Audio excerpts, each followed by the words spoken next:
Hello everyone, welcome back to another Daredevil Born Again episode talk. However, this time, it is one singular episode, not two. Finally, I'm free from the double episodes, and I could just focus on one at a time until we get to, I don't know, in like 2 weeks it's gonna be over, so there you go. But, let's just get straight into this episode. So this episode starts off with Fisk asking his men, Buck and Daniel, when they look outside, what do they see? And I was like, buildings? And then Daniel's like, Starbucks, and I couldn't help but laugh. But then, Buck is like, voters. And then after that, Fisk learns about the fact that Daredevil has returned. And he is not happy about that at all. He ain't happy about that, okay? Meanwhile, with Matt, who is under the shower, Heather notices some bruises on him, and instead of explaining, he's like, let's just do each other. And that works until afterwards, because afterwards he still kind of needs to explain the bruises, because it didn't fully go away. So Matt basically has a speech about the fact that he's not happy with his life right now, and that he liked his old life basically better. And the way that he talks about it, it kind of feels like, in a way, it's talking about Netflix versus MCU.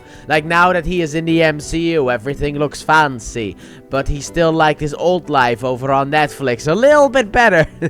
But he's basically talking about Daredevil. Heather doesn't figure that out. She just thinks about the old office and Foggy and Karen. But I like that speech a lot. I love it when Matt opens up about, Daredevil and stuff like that. So after that, at his office, Jerry immediately comes down his throat about the fact that he's Daredevil again. And Matt's like, look, man, back in the day, you used to call me for stuff like this. Also, I got Muse in the night. The cops were just twiddling their thumbs, okay? I have to do this. I had to stop him. And then Jerry's like, fine, I won't help you anymore if you're gonna keep being Daredevil. And I'm like, dude, I could handle this from Foggy, because Foggy's awesome. But you're not Foggy. Don't pretend to be, okay? Don't do this. Don't. So then we cut back to Fisk, and he's like, well, he starts once again complaining about the fact that Daredevil's back. And we get a little bit of a nod to season 1 of Daredevil, but also, weirdly enough, this was part of the old stuff, I think.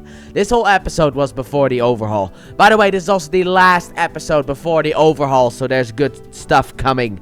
There's a lot of good stuff coming. But basically, Fisk explains that he took 10 years of his life to work and build up a business, the criminal enterprise that he had in season 1 of Daredevil. And then Daredevil came in like a week. He just took care of all of it, which I thought was funny, but also a little bit weird because of the fact that it's like, but this was before the overhaul, so what were they referencing originally? Is that some off-screen stuff that happened or what? Doesn't matter. But anyway, in the hospital, Angela doesn't really have a lot of information for Matt. However, Muse did have sketches. So Matt knows that he needs to go back to that hideout. Maybe the sketches will lead to his next target. And then we have Luca, who meets up with Vanessa and calls her a better boss, which I don't even know if he's truthful about that. I mean, Luca hates the way that everything is being run right now because of the whole mayor stuff. But I think he's maybe like trying to get into her good graces by propping her up and telling her that she's a better boss. Because, like, look, I will say this. Vanessa is a better criminal boss than Fisk is right now.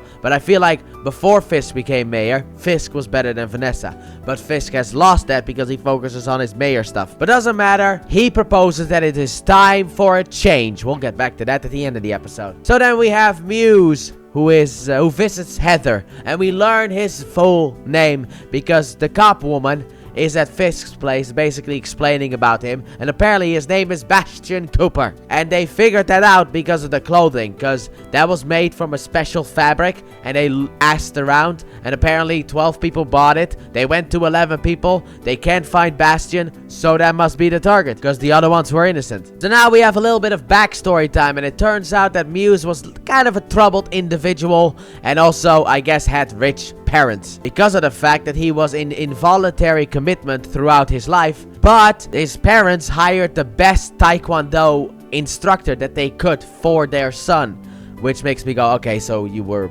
from a rich family. Cool. However, Muse didn't really want to do any of that stuff. He just wanted to paint. He wanted to be an artiste. But he was forced to be in taekwondo until eventually he killed his own coach, which has never been proven. But let's be honest here. He killed his coach. Might have been his first kill. But that's basically the backstory. His parents quote-unquote, didn't really love him, even though they probably did, but still, we don't know. We don't get flashbacks or anything. But his parents didn't necessarily love him. They just wanted him to be what they wanted him to be instead of letting him be an artist, and that basically made him snap. That's the way that I see his backstory play out, and I'm like, alright, cool, whatever. And also, Heather is the key, because basically, Heather is his muse or something like that. I don't know. I kind of just didn't necessarily understand what he meant by this, but let's just say she's important. However, throughout this, Heather has now figured out that this guy is dangerous. I don't know if she knows that this guy is Muse, but he's dangerous, that's for sure. So, he knocks Heather out, and then we cut to the hideout, where the cops are searching, and then they leave, and then Daredevil pops in, and he starts to search around through the sketches. And he feels one, and it's like, oh my god, it's Heather. And at that moment, when Matt is distracted, a cop appears. So Matt just throws his sticks at him, and then escapes. But now everyone knows that the target is Heather. And Muse has not kidnapped Heather, because he is planning on a murder. I can't say the other word, but he's basically gonna murder Heather and then himself. So he cuts Heather's arm, and blood starts to pour out a bit. However, at that point, the cops arrive, and he's like, no, not yet, not yet.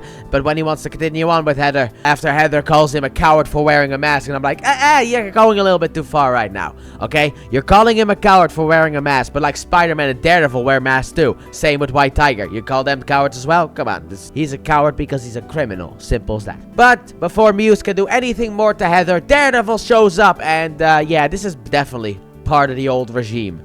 Let's be honest here, this was part of the old stuff, because this fight is infinitely worse than what we got at the end of last episode. Because at the end of last episode, we got the new people who did the fight scene.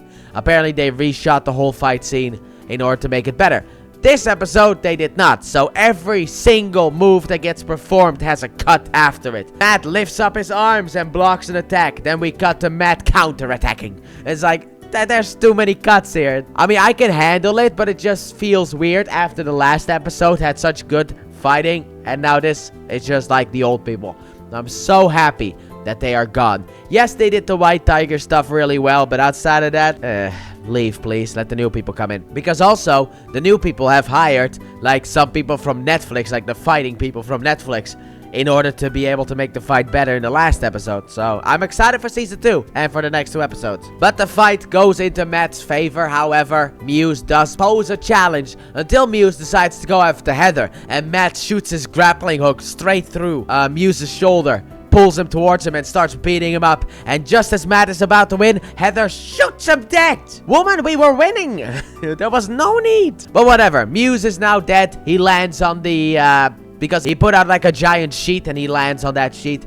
And afterwards, Matt goes to check up on Heather, says her name, and apparently he took care of her, made sure to stop the wrist from bleeding, and then escaped before the cops could come in. And afterwards, Fisk comes in, and he's like, yeah, Daredevil was never here. It was my task force who did it. Because just like any other politician would, we're gonna use this situation to prop ourselves up. And he does. He actually does, by having his task force take the credit for taking down Muse, which is a classic thing to do. And then after that, Daniel also threatens BB because he's not happy about the last time she published one of the stories. So now she owes him, and she has to change the storyline from Daredevil beat Muse to Task Force beat Muse. And then she's like, are you threatening me? And he's like, no, but yeah. And then to end the episode, Vanessa sends a message to Luca about the fact that Fisk is alone. So he goes in there to kill Fisk. However, then Buck shoots Luca and saves Fisk. And, you know, it was apparently all a setup to kill Luca, because sometimes an example must be made. And that is where the episode ends. And overall, I very much enjoyed this episode. It was weaker than some of the episodes that we've had before. It was also the old team, so it's understandable why it was weaker. But the main issue that I had with this episode was the fact of the fight scene being so cutty. Also, I like how they, like, in the last episode, when that one came out, online, people were like, how is he able to stand up against Daredevil? Now they explain it. It's like, they knew that they were gonna get those questions. So it's like, yeah, he did Taekwondo, so that's why he was able to fight against Matt. I mean, he's not better than Matt, but he was able to hold his own against Matt. Also, Muse being dead is kind of an iffy one for me. Look, first of all, I like Muse, but I'm not too upset that he's dead. Let's just say that. But also, he is confirmed to return in Season 2 of Daredevil Born Again. However, that might be a little bit different than normally. Because, like, if people are confirmed to be back for Season 2, you're like, oh yeah, they're alive. What if Muse returns just to haunt Heather? Like, Heather sees Muse wherever she goes because she's the one who killed him throughout Season 2. She'll see Muse. That is a way for him to be able to return without actually being alive. Yes, it was a fast way to kill him off, but let's be honest here.